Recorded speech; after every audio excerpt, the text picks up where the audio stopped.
Hello friends, welcome back to my channel. আশা করি সবাই ভালো আছো, আমিও ভালো আছি। প্রথমেই বলে নিই, একটা সন্দেহ আমার মনে কাজ করছে।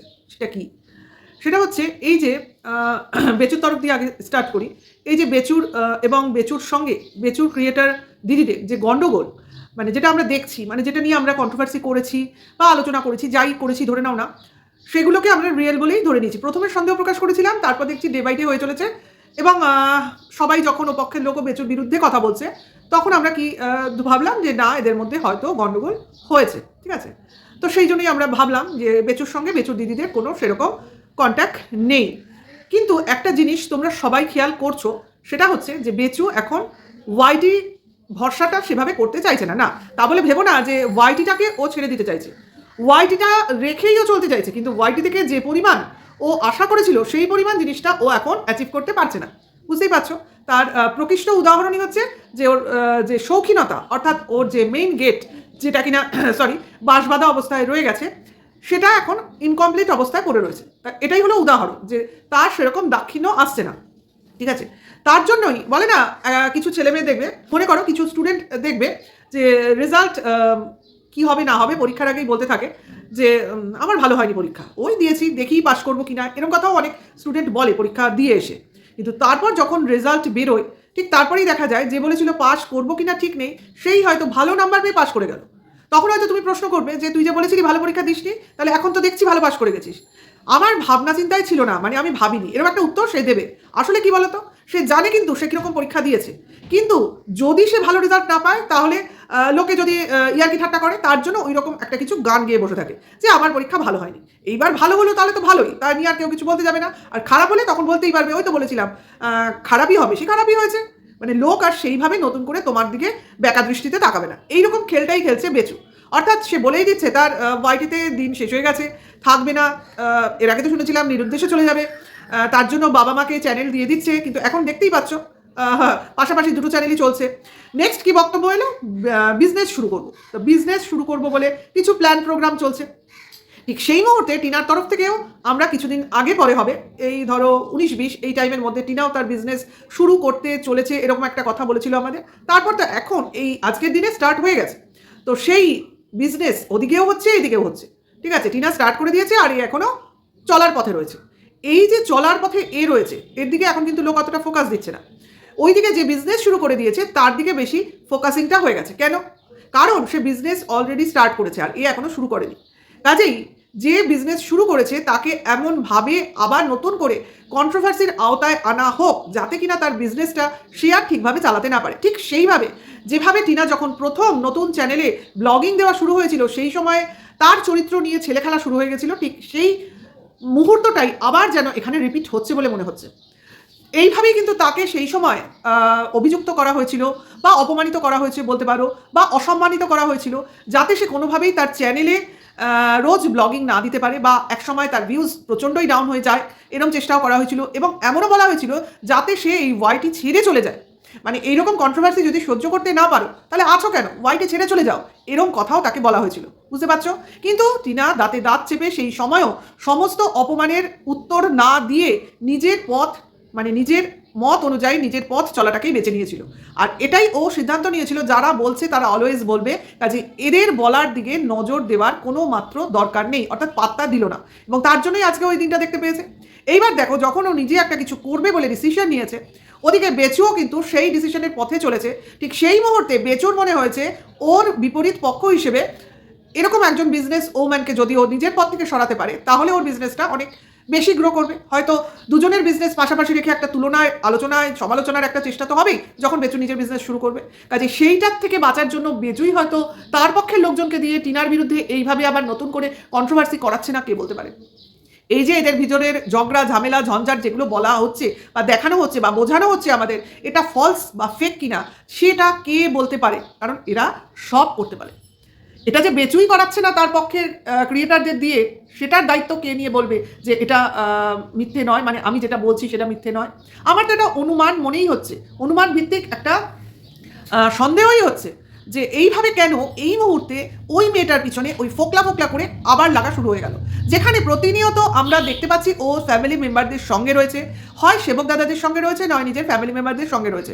এটা তো আমাদের কাছে পরিষ্কার, কিন্তু সেই মুহূর্তে ওর লোক ওর সঙ্গে থাকা সত্ত্বেও কেন ফোকলাকে এনে ঢুকিয়ে দেওয়া হচ্ছে, এই প্রশ্নটা তো আমাদের সবার মনে। কারণ এই মুহূর্তটাকেই কেন বেছে নেওয়া হলো, এটা কিন্তু অনেকের কাছেই পরিষ্কার যে এরা নানাভাবে টিনার বিজনেসটাকে ডাউন করার চেষ্টা করছে। এবার বলো, টিনার বিজনেসের সঙ্গে ওয়াইডির রিলেশনশিপের কী সম্পর্ক? ওই যে সবাই এটাও জানো, আমি নতুন করে আবারও বলছি যে টিনার ভিউয়ার্সরাই ওর হচ্ছে কাস্টমার। কাজে এই ভিউয়ার্সদের যদি টিনার পক্ষ থেকে সরিয়ে দেওয়া যায়, তাহলে ওর কাস্টমার সংখ্যাও কিন্তু কমে যাবে। অর্থাৎ এই কারণেই ওর বিরুদ্ধে এই নোংরা অ্যালিগেশনগুলো আবার আনা হচ্ছে, কারণ ওর ম্যাক্সিমাম ভিউয়ার্স কিন্তু আবার ফোকলাকে পছন্দ করে না। অর্থাৎ তোমার টিনাকে ভালোবাসে, টিনার সঙ্গে টিনার সন্তান থাকবে বা ফ্যামিলি মেম্বার থাকবে, এতে তাদের কোনো আপত্তি নেই, কিন্তু টিনার সঙ্গে যদি ফোকলা থাকে তাহলে অনেকের আপত্তি রয়েছে। কারণ টিনা এখনও যেহেতু ডিভোর্স পায়নি, সেহেতু ও এখনও একটা লিগাল ম্যাটারে যুক্ত রয়েছে, সেখান থেকে ও ডিভোর্স নিয়ে তারপর যা খুশি করতে পারে। কাজে এখন এই মুহূর্তে ও যদি ফোকলাকে দেখায় বা ফোকলার সঙ্গে থাকে বা ফোকলার সঙ্গে যদি ওকে আইডেন্টিফাই করে ফেলা যায়, তাহলে কিছু ভিউয়ার্সের হাতে ঘা লাগবে বা তাদের বিশ্বাস ডগমগিয়ে যাবে এই মুহূর্তে। মানে ওপক্ষের ক্রিয়েটাররা এগুলোকে পয়েন্ট আউট করেছে যে এইভাবে তাদের মানে বিশ্বাসে আঘাত আনবে এবং তারা এক সময় বা ধীরে ধীরে একটু একটু করে টিনার সঙ্গ ছেড়ে দেবে এবং তাহলে টিনার বিজনেসটা ডাউন খাবে। অর্থাৎ ওর কাছ থেকে কেউ জিনিসপত্র কিনবে না। হ্যাঁ, দেখবে তো বটেই, কারণ পজিটিভ ভিউয়ার্সরাও ভিডিও দেখে, নেগেটিভ ভিউয়ার্সরাও ভিডিও দেখে, দেখতেই হবে। ভিডিও না দেখলে ওরা কি করে বুঝবে কে কোথায় কিভাবে আছে, মানে কিভাবে স্লো মোশনে হলেও বা ফাস্ট ফরওয়ার্ড করে হলেও জিনিসপত্র কিভাবে খুঁজে বার করবে। এইভাবেই তো, মানে আমি দেখবো না করেও আবার দেখতে হয়, কারণ কোথায় কে আছে, কিভাবে আছে, কার সঙ্গে আছে, কিউরিসিটিগুলো তো কেউ মানে ভাসিয়ে দিতে পারবে না, এগুলো তাদের মজ্জায় ঢুকে রয়েছে।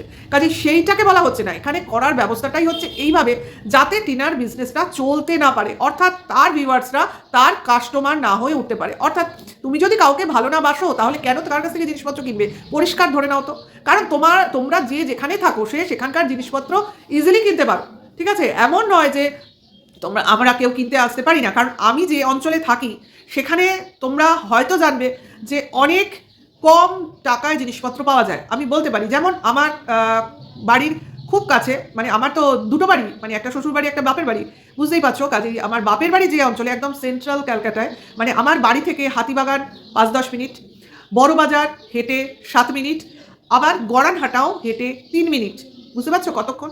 তাহলে এবং তোমার যেটা বলে বাগরি মার্কেট, সেটাও ওই বড়বাজার থেকে একটুখানি, মানে সবই হাঁটা ডিস্টেন্স। এমন নয় যে তোমার বিশাল বাসে করে যেতে হবে, এমন জায়গায় বাড়ি, একদম সেন্ট্রাল পুরনো কলকাতায়। তাহলে সেইখান থেকে জিনিসপত্র কত সস্তায় পাওয়া যায় তোমরা সবাই জানো। সেখানে আমি পছন্দ করছি টিনার থেকে কিনতে। কেন বলো? এটা প্রশ্ন তো সবার আসবে যে তুমি কেন কিনছো ওখান থেকে। যে আমার সবসময় মনে হয়েছে যে টিনার যে লাইকিংসগুলো, পছন্দগুলো অনেক সোবার, অর্থাৎ ওর গয়নাগুলো, ওর এমনকি ও যে প্রমোশনাল ভিডিওগুলো করে সেই প্রোডাক্টগুলোও আমি কিনি। যেমন মনে করো ফেস ওয়াশ, যেগুলো আমি ইউজ করি, সব নয়, ফেস ওয়াশ বলো বা ফেস প্যাক বলো, যেগুলো ঘরোয়া, মুলতানি মাটির যেটা ছিল, হ্যাঁ, নিউডের যে ফেস ওয়াশটা ছিল চন্দনের, এগুলো সব আমি ওর থেকে বাই করেছি, মানে ওর সব থেকে, সেটা কথা না। প্লাস ওর এই বিজনেসেরও আমি কাস্টমার, যেটা পছন্দ হয়, কারণ আমি খুব বেশি অর্নামেন্টস পরি না, কিন্তু তবু কোনো অনুষ্ঠানে তো পড়তে হয়, তো সেই কারণে আমিও কিছু কিনি। তো সেই রকমই আমি মনে করি, আমি এখানেও পাই না তা নয়, কিন্তু ব্যাপারটা হচ্ছে আমার তো বেরিয়ে গিয়ে ঘুরে ঘুরে কেনা এক অসম্ভব ব্যাপার। প্লাস যখন আমি অনলাইনে সুবিধা আছে টিনার কাছ থেকে, সেই জন্য আমি ওকে প্রেফারেন্স দিয়েছি। প্লাস ওর চয়েসটাকে আমার ভালো লাগে, মানে ও যেগুলো আনছে দেখাচ্ছে সেগুলো খুব পছন্দের। আর আমি মনে করছি সবথেকে বড় ব্যাপার যে ওর পছন্দের জিনিসটা আমি বাই করে পড়ছি, মানে আমার এটা লাইকিংস, আশা করি বোঝাতে পারছি। তো এই কারণে আমি ওর কাস্টমার। এবার কে কেন কিভাবে ওর কাস্টমার সেটা তো সে বলবে।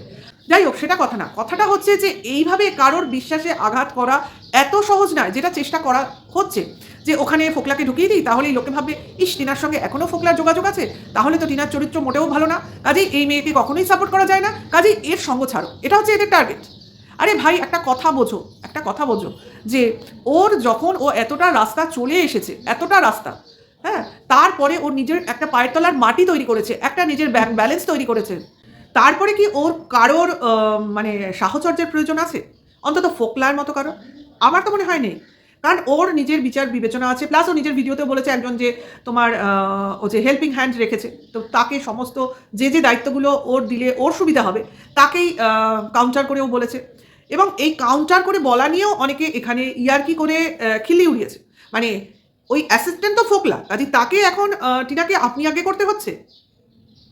অবাক লাগছে না? কেন এগুলো বলছে? কেন কাউকে ছোট করার চেষ্টা করছে? আজকে টিনা যদি আপনি আগে না করে তুমি তুমি করেও বলতো, তাহলেও কি কারোর এখানে বলার বাকি থাকতো যে ওই তো এ ফোকলা ছাড়া কেউ নয়, আপনি বলছে তাতেও ইয়ার্কি করে বলছে ও ফোকলাকে আজকাল আপনি বলছে। আর যদি তুমি করে বলতো তাহলেও বলতো ফোকলাকে আজকাল ও তো তুমি বলে, কাজে এখনো বলছে। আবার যদি তুই করে বলতো তাহলেও হয়তো বলতো আজকাল ফোকলাকে তুই করে বল, মানে সবেতেই ওই একটা ফোকলাকে নিয়েই আসতে হবে। হ্যাঁ, যদি কেউ এটাকে প্রুফ সমেত আমাদের সামনে তুলে দিতে পারতো, ওই দেখো কোনো স্ক্রিন মানে কি বলবো স্ক্রিন ফুটেজ না, মানে একটা ছায়া চলে গেল, একটা অবয়ব চলে গেল, এটা কোনো প্রুফ হতে পারে না।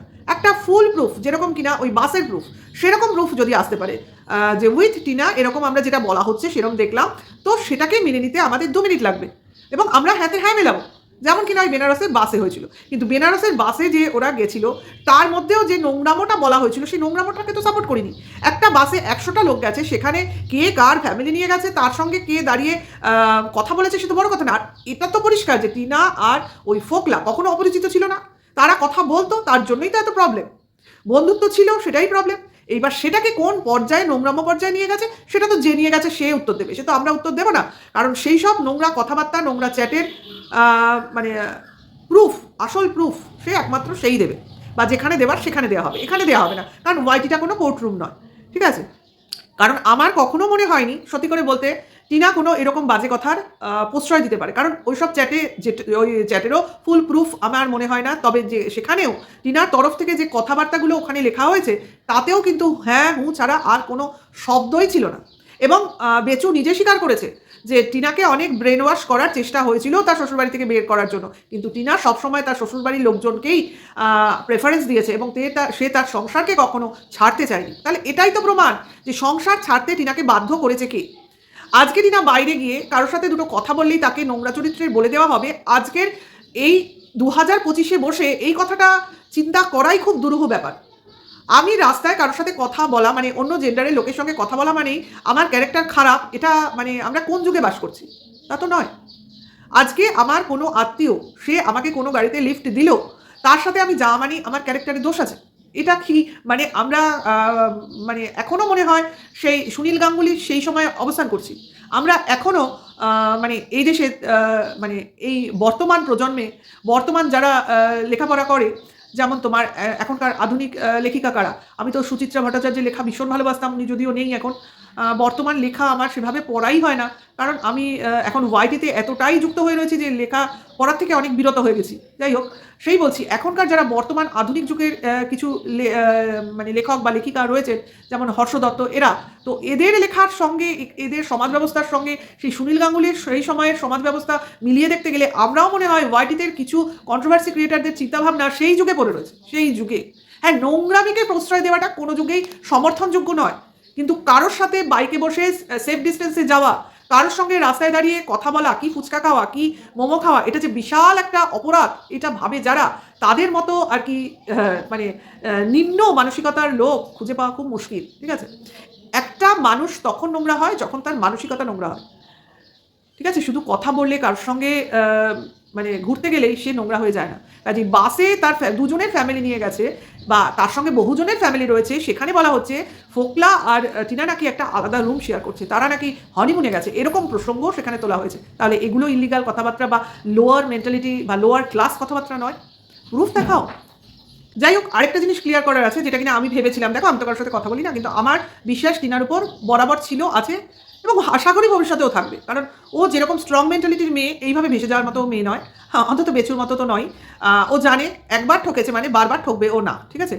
কাউকে কাজ করতে দেওয়া মানে নিজের সত্য তার হাতে তুলে দেওয়া না, মানে অ্যাসিস্ট্যান্টই দিচ্ছে করছে এমন নয় যে অ্যাসিস্ট্যান্ট ওকে ঠকিয়ে নিয়ে নেবে, ও বসে বসে সেটা দেখবে না, আশা করিও করবে না। ঠিক আছে? এবার সেই অ্যাসিস্ট্যান্টকে কে ফোকলা বানালো সেটা তার চিন্তাধারার বিষয়। এবার ও ফ্ল্যাটে রয়েছে, সেখানে পাশে কার আওয়াজ হচ্ছে সেটা নিয়েও চর্চা হচ্ছে, বাথরুমে কি স্নান করছে সেটা নিয়েও চর্চা হচ্ছে, মানে ফ্ল্যাটের ব্যাপারটা এতটাই ন্যারো থাকে, সেখানে কোথায় কোন রুমে কী আওয়াজ হচ্ছে, যেখানে একটা দেওয়াল কমন থাকে সব ফ্ল্যাটে, একটা কেন অনেকগুলো দেওয়ালই কমন থাকতে পারে, বিশেষ করে টয়লেটের ব্যাপারটা তো কমনই থাকে, মানে টয়লেটের এক পোর্শনে সঙ্গে একটা ঘর থাকতে পারে বা অন্য পোর্শনে আবার একটা টয়লেট থাকতে পারে, এরকম তো থাকতেই পারে।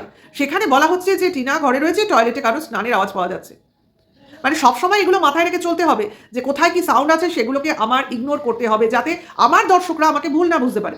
মানে সবসময় মেয়েটা সব চিন্তা করে চলবে। তারপর অনেকে যেটা বলছে সেটা হচ্ছে যে ওর খাবার নিয়ে কথা বলছে যে ফ্রাইড রাইস অতটা খেলো, ঠিক আছে, 10 পিস চিকেন এনে 4 পিস খেলো, আর যাই হোক কিছুটা খেলো কিছুটা রেখে দিল। এবার সেটা কেন রেখে দিল সেটা কে খাবে? আচ্ছা, তারপর চিকেন পকোড়া বানালো, অতগুলো চিকেন পকোড়া ও একা খেলো? হতে পারে, নিশ্চয়ই ফোকলা ওখানে ছিল, সে কিছু দিয়ে খাবে। আচ্ছা, এগুলো ভাবার কি কোনো যুক্তি আছে? আমি সত্যি অবাক হয়ে যাই, কারণ দেখো আমারও ঘরে তো মেয়ে রয়েছে, আমি তো মানে কি বলবো, আমি ওর খাওয়ার সঙ্গে আমার মেয়ের খাওয়ার প্রচুর মিল খুঁজে পাই। যেমন এই যে বাইরের খাওয়া, ও যে খাবারগুলো খাচ্ছে চাইনিজ, ভীষণ পোকা, আমিও ভালো খাই, আমার মেয়েও ভালো খায়, এবং এক্স্যাক্টলি এটাই আমার ঘরে সবসময় এখন চলছে। সেই ও 1 প্লেট চিকেন আর ওই পরিমাণ চাউমিন খাওয়া ওর কাছে কোনো ব্যাপারই না। কাজে ওই চিকেন পকোড়া বিশেষ করো আমরা মানে আমার তো স্টার্টার খেতেই বেশি ভালো লাগে, মেইন কোর্সে যাওয়ারই প্রয়োজন পড়ে না, ওইকেই আমি পেট ভরিয়ে দিই। তো সেখানে ও কি করে খেতে পারছে, আদৌ খাচ্ছে কিনা, এটাকে নিয়ে চর্চা হচ্ছে, মানে এটাও চর্চার বিষয়বস্তু হতেই পারে। কারণ বেচুর বাড়িতে বেচু এক গামলা মুড়ি মেখে যদি 4 জন খেয়েও বাদবাকি মুড়ি ওরা খাবে বলে ভাবতে পারে, সেখানে এটা তো হতেই পারে, তাই না? কাজে সেই দিকটা কেউ চিন্তা ভাবনা করছে না, ওরা কি পরিমাণ খায়, আর এ খেলেই দোষ হয়ে যাচ্ছে। এক্স্যাক্টলি টিনার শ্বশুরবাড়ি থাকতেও এই জিনিসগুলো ছিল, ওরা নিজেরা খেত, এবার টিনা যদি বেশি খেত অমনি তাদের খাবারে কম পড়তো। বলেই ছিল না যে আমরা ফ্রিজে কোনো খাবারই পেতাম না, সব নাকি টিনা খেয়ে নিত। আরে ওরা কিছু রাখতো যে ওরা খাবে? যাই হোক, সেটা বড় কথা না। বড় কথাটা হচ্ছে তোমার এই যে বাইক কাণ্ডের ব্যাপারটা আমি বলেছিলাম যে হয়তো বা টিনা বাইকে গেছে, সেটা তো দেখা গেছে, যেহেতু টিনাকে তো পরিষ্কার বোঝা গেছে হয়তো ওর বাবার সঙ্গে থাকবে, কারণ আমার সঙ্গে তো সেভাবে কারোর কথাবার্তা হয় না। আমি আমার বিশ্বাস, আমার ধারণা থেকে আমি এটাই বলেছি। কিন্তু পরবর্তীকালে সঞ্জয়ের ভিডিওর মাধ্যমে আমরা জানতে পেরেছি যে ওটা সেবক দাদা ছিল, কারণ সেবক দাদা এখন ওর বসিরহাটেই আছে, এবং উনি তো ওইখানেই কাজকর্ম করেন, ওনার ওখানে স্কুল, ওনার ওখানে গ্যারেজ, ওনার ওখানে বাড়ি, কাজে ওনার ওখানে সংগঠনের কাজকর্মও হয়। তো সেই জন্য হয়তো উনিই বলেছিলেন আমি যাচ্ছি যখন ওই বাইকে করে, চল তোকে পৌঁছে দিই, এরকমই তো ব্যাপার, দাদা বোনের ব্যাপার। তো সেটা সঞ্জয় পরিষ্কার করে বুঝিয়ে দিয়েছে, বাইকের ব্যাপারটাও বুঝিয়ে দিয়েছে যে বুলেট শুধুমাত্র ফোকলার কাছেই নেই রে ভাই, বুলেট আমাদের সেবক ভাইয়ের কাছেও আছে। কাজে এক্স্যাক্টলি সেই ব্যাপারটাই হয়েছে, কারণ অনেকেই সেই বুলেট কাণ্ডে ভাবছে এটা বুলেটই যখন, কাজে এটা ফোকলাই হবে, কিন্তু সেটা যে আসল সেবক দাদার বুলেট সেটা তো সঞ্জয় যখন তার ভাষা দিয়ে বুঝিয়ে দিতে পেরেছে, কারণ ও তো সেবক দাদার খুব কাছের লোক, সেই হিসেবে ওর কাছ থেকে এই ধরনের খবরই আসবে, স্বাভাবিক, সত্যটা ও খুঁজে এনে বার করবে, সেটাই ও করেছে। এইবার তারপরে এরা কি বলবে করবে সেটা ওদের ব্যাপার, আমাদের আর এখানে চিন্তা ভাবনার কোনো প্রয়োজনই নেই, কারণ আমি এটা নিয়ে আদৌ ভাবি না কে আছে, কার সঙ্গে যাচ্ছে, কি করছে, সেটা বড় কথা না। ও করছে কাজ, এটাই এখানে বড় কথা, ও ওর মতো এগিয়ে যাচ্ছে, সেটাই হলো বড় কথা। আবার অনেকে বলছে যে ওর এখন ফ্যামিলি মেম্বারদের সঙ্গে ওর সেরকম যোগাযোগ নেই, অথচ দেখো ও কিন্তু কাজের জন্য, এখন বিজনেসের জন্য মেইনলি ফ্ল্যাটে রয়েছে, সঙ্গে প্রমোশনাল ভিডিওগুলোর জন্যও রয়েছে, ঠিক আছে। কাজেই এখন ওর ফ্যামিলির লোকজনদের সেইভাবে ওর ফ্ল্যাটে আসা সম্ভব হচ্ছে না, কারণ ওর বৌদির শরীর খারাপ, প্লাস ওর মার, ওর দাদার যে কাজ, ব্যাগের প্যাকেজিংগুলো, ওদের কি জামা কাপড়ের প্যাকেজিং, কারখানার কাজগুলো চলছে, তো সেই কাজগুলোর জন্য ওর মা আসতে পারছে না। সেই জন্য বলছে, ভাবছে বা এই নিয়ে আলোচনা করা হচ্ছে যে ওর বাড়ির লোকজনও এখন টিনাকে এড়িয়ে চলছে। এটা কি করে হচ্ছে? নিশ্চয়ই ওদের মধ্যে কোনো গন্ডগোল থাকবে, তাই এটা হচ্ছে। যাক, এটা আমাদের কাছে এটা আমাদের সবসময় মনে রাখতে হবে ভাই, যখন কাজ তখন কিন্তু হই হুল্লোড় ওরা করে না। দেখছো এখন ওরা ঘুরতে যাচ্ছে বা খেতে যাচ্ছে, কেনাকাটি করতে যাচ্ছে, কিছু করছে। টিনার মতো কাজে ব্যস্ত, ওদিকে ওদের বাড়ির লোক ওদের বাড়ির কাজে ব্যস্ত। টিনা এখন একা থাকতে অতটা ভয় পাচ্ছে না, ও থাকছে কারণ কাজ নিয়ে রয়েছে, সারাদিনই কাজের মধ্যে থাকে, সকালের দিকটা ঘুমায় বলে ওর ভিডিও করতে দেরি হয়, এটা হয়ে গেছে ওর প্রবলেম, কিছু করার নেই। ও লেট নাইট জাগে কারণ ও কাজ থাকলে মাথায়ও ঘুমোতে পারে না, এটা হচ্ছে ওর প্রবলেম। যখন অতিরিক্ত ক্লান্ত হয়ে পড়ে তখন ঘুমিয়ে পড়ে, যেমন মাঝখানে দেখলে একদিন সন্ধ্যেবেলা ঘুমিয়ে পড়লো হট করে, অনেক রাতে গিয়ে জাগলো, সেরকম ব্যাপার। তা এই ধরনের কাজ পাগল কিছু লোক যারা কিনা নিজের কাজের সময় খাওয়া দাওয়া নাওয়াও ভুলে যায়, তো সেরকম লোকের মধ্যেই টিনা পড়ে। এবং মানে এই সময় যতই বলো যে রান্না করে খাও, অমুক খাও, ওই যে ল্যাথার্জি 1 নম্বর, আর দ্বিতীয় বাইরের খাবার খেতে ভালোবাসে। এক্স্যাক্টলি এর এই প্রবলেমটা ওর রয়েছে, আমাদেরও রয়েছে, সেই জন্য আমি এগুলো ফিল করতে পারি যে এগুলো যদি কেউ খেতে ভালোবাসে, আর আমি বলবো শোনো, ওই বিরিয়ানি রোজ রোজ খাওয়ার থেকে, লুচি পরোটা বা ওই কচুরি রোজ রোজ খাওয়ার থেকে চাইনিজ খেলে কিছু হয় না, খুব হালকা খাবার, এগুলো খেলে কিছু অসুবিধা হয় না, ঠিক আছে। হ্যাঁ, বলবে রান্না করে খাক, ওর একার জন্য হয়তো রান্না করতে ইচ্ছে করে না, কিন্তু তবু বলবো সবার জন্য বলবো, ওর জন্যও বলবো, মাঝে সাঝে, রোজ রোজ নয়, এটা একটু হলেও খেয়াল করতে হবে, ঠিক আছে। তো একটু বলে নিই একজন কন্ট্রোভার্সি ক্রিয়েটরের কথা, যাকে নিয়ে সবাই বেশ বলছে, আমার বলার একদমই ইচ্ছে নেই, কারণ সত্যি কথা বলতে কি, দেখো যে যার মতো করে কন্ট্রোভার্সি করে, তার মতো করে তার মতামত রাখে, এটা তাদের স্বাধীন অধিকার, এখানে কেউ কারোর অধিকারে হস্তক্ষেপ করতে পারে না। কিন্তু তবু আমি একটা জিনিসই বলবো, কারণ যেহেতু সে একজন বড় কন্ট্রোভার্সি ক্রিয়েটার অবভিয়াসলি, এবং সবথেকে বড় কথা তার যেহেতু সাবস্ক্রাইবার বেশি, ভিউয়ার্স বেশি, তার কথা লোক শুনতে বেশি পছন্দ করে, মানতেও চায়, মানে এমন থাকে না যে এ বললে তার মানে এই কথা, এর কথার যুক্তি আছে, এটা অনেকে মনে করে, ঠিক আছে? সেরকম একজন কন্ট্রোভার্সি ক্রিয়েটারের কথাই বলছি। সে যদি ভালো বলে লোক ভালো ভাবতে বাধ্য হয়, সে যদি খারাপ ভাবে লোক খারাপ ভাবতে বাধ্য হয়, মানে তার কথা মতো চলতে তারা আজকে না হোক দুদিন পরে হোক তারা সেভাবে ভাবতে শুরু করে দেয়। থাকে অনেকের এরকম ক্রেজ থাকে, কিন্তু আমি সেখানেও বলবো যে সে তার মতো করে সে খারাপ দেখছে, কিন্তু সেখানে আপনাদেরও যদি মনে হয় জিনিসটা খারাপ, তবে সেই জিনিসটাকে খারাপ দেখুন। আর যদি মনে হয় না এভাবে বলাটা ঠিক হচ্ছে না, তাহলে সেটাকে আপনাদের মতো করে ভাবুন। আমি বলছি না তাকে খারাপ ভাবুন, তাকে ভালো ভাবুন, সেটা বড় কথা না। বড় কথাটা হচ্ছে সে কি বলছে সেই বলাটাকে ঠিকভাবে ভেবে দেখুন, ঠিক আছে? কারণ সে খারাপ বলুক ভালো বলুক সেটা বড় কথা নয়, বড় কথাটা হচ্ছে এখন কেন পুরনো কথাটাকেই কেন টেনে আনছে, এটা কি নতুন কিছু? কারণ আমরা তো প্রথম থেকেই জানি কি কারণে টিনা তার শ্বশুরবাড়ি থেকে বেরিয়ে যেতে বাধ্য হয়েছিল। এই ফোকলার জন্যই তো, ফোকলার সঙ্গেই তো ওর সম্পর্ক ছিল, তাই সেই সম্পর্কটা মাঝখানে ছিন্ন হয়ে গেছিল। এবং যার কথা বলছি সেও তখন এটা বলেছিল ছিন্ন হয়ে গেছিল, তার জন্য ম্যাক্সিমাম লোক ভাবতে শুরু করে দিয়েছিল একদম এখন আর যোগাযোগ নেই। কিন্তু যেই সে আবার এখন বলতে শুরু করে দিয়েছে যোগাযোগ আছে, অমুক জায়গায় সেই তারই থাকার কথা, অতগুলো খাবার অর্থাৎ সেই খাবে, অতগুলো পকৌড়া যখন সেই পকৌড়াগুলো খাবে, অতগুলো কাজ যখন টিনা অ্যাসিস্ট্যান্টকে দিয়েছে, তার মানে ওই অ্যাসিস্ট্যান্ট মানে সেই ফোকলাই, এই কথাগুলো যখন সে তার মুখ দিয়ে বলছে, তখন কিছু ভিউয়ার্স মানে ভাবতে বাধ্য হচ্ছে যে হ্যাঁ সে হয়তো সেই। এইরকম ক্রেজ তো অনেকের থাকে। তবু আমি বলবো হ্যাঁ, তার মধ্যে আবার উনি আরেকটা তোমার বলতে পারো চালাকি করে রেখেছে, যদি আমি ভুল হই তাহলে আমি আমার ভুলটা স্বীকার করে নেব, আর যদি তোমরা ভুল হও তো আমার কমেন্টস বক্সে এসে লিখবে, এরকম একটা কথা। যাই হোক, দুরকম চালই চেলে রেখেছে, মানে দুদিকেই ছাড় দিয়ে রেখেছে যে আমি ভুল হলেও হতে পারি, আবার তোমরাও ভুল হতে পারো, মানে কোনো দিকেই কোনো অসুবিধা নেই। অর্থাৎ আমার বলার ভাগ আমি বলে যাব, এবার তোমরা শুনলে শোনো, না শুনলে না শোনো। আর ও জানে একজন যে ফরে কথা বলতো সে যদি নেগেটিভ কথা বলে তাহলেও লোক শুনতে আসবে যে কেন নেগেটিভ বলছে। আবার এই নেগেটিভ লোকই যখন আবার ফরে বলবে তখন আবার শুনতে আসবে কেন এই লোকটা নেগেটিভ বলে আবার পজিটিভ বলছে, আবার পজিটিভ বলে নেগেটিভ বলে তখনও শুনবে। কারণ এগুলো হচ্ছে চোরকিতে নাচানো, সুতো ধরে ঘোরানো, তোমাদের নাকে দড়ি ধরে ঘোরাচ্ছে, তোমাদের চিন্তাভাবনাকে নিয়ে খেলছে, অর্থাৎ তোমাদের চিন্তা ভাবনাকে সুস্থির থাকতে দিচ্ছে না, তোমাদের শান্তিতে থাকতে দিচ্ছে না। কারণ তোমরা যাকে ভালোবাসো তারাই তো এইসব কথা নিয়ে বেশি চিন্তা ভাবনা করো। এবার যদি সেই ভালোবাসার লোকের নেগেটিভ দিকগুলো কেউ বলতে থাকে তাহলে কি তোমাদের ভালো লাগবে, না তোমরা শান্তি পাবে? অ্যাকচুয়ালি এখানে তোমাদের শান্তি বিঘ্নিত করারই চেষ্টা চলছে। এখানে টিনার কিছু যায় আসছে না, কারণ টিনা এগুলোকে নিয়ে ভাবছেও না, কিছু করছেও না। দেখো আজকে ভিডিও এলো না, ঠিক আছে, ঠিক আছে, টিনা তো ভিডিও দিল না, তার মানে টিনা কিন্তু মাল তুলতে গেছে, কারোর ওপর কিন্তু দায়িত্ব ছেড়ে দেয়নি, ও মাল তুলতে গেছে। কারণ নিজে বলেছিল একটা ভিডিওতে ও মাল তুলতে যাবে, বেশ কয়েকদিন ধরেই যাবো যাবো করছে কিন্তু যেতে পারেনি, তার জন্যই ও ভিডিও করেনি। কিছু কিছু জিনিস তো প্রাইভেট রাখতেই হয়, সেটা বড় কথা না। বড় কথা হচ্ছে প্রত্যেকটা মানুষের জীবনে প্রাইভেসি থাকবে। এবার সেই প্রাইভেট টাইমে বা প্রাইভেট পার্টে যদি কেউ ঢুকে গিয়ে মানে চোখ কান দেয় তখনই কিন্তু প্রবলেম হয়ে যায়, তখনই তাকে জেনে ফেলা শুরু হয়ে যায়। তো এক্স্যাক্টলি এই কন্ট্রোভার্সি ক্রিয়েটারের এটাই প্রবলেম, অর্থাৎ এতটাই অ্যাটেনশন সিকার যে তাকে কেউ অ্যাটেনশন না দিলে তার অত্যন্ত শরীর খারাপ লাগে, মন খারাপ তো দূরের কথা, কারণ তার মন খারাপটাই তার মুখের ভাষায় ক্রমশ প্রকাশ হয়। আশা করি বোঝাতে পারছি। তো এতে টিনার মানে ঘন্টা ফরক করে, সোজা কথা, কিছু এসে যায় না। আজ ভিউয়ার্সরা চিন্তা করছে কিন্তু তাকে ভালোবাসা ছাড়েনি, এটা পরিষ্কার কথা। কারণ ভালোবাসার লোকরা রাগ করে না, অভিমান করে, কিন্তু ছেড়ে যায় না, এটা কিন্তু পরিষ্কার। হয়তো রাগ হবে, অভিমান হবে, দুটো কমেন্টস একটু রাগবশত করে যাবে, কিন্তু এমন নয় যে পুরোপুরি টিনাকে ছেড়ে চলে যাবে। তাহলে আজকে টিনার সাবস্ক্রাইবার এইভাবে গ্রো করে আজকে 1 লাখের দিকে এগোতো না, এগোচ্ছে তো, কমে তো যাচ্ছে না, ঠিক আছে? তো ভিউজ কম সবারই হচ্ছে, এটা বড় কথা না।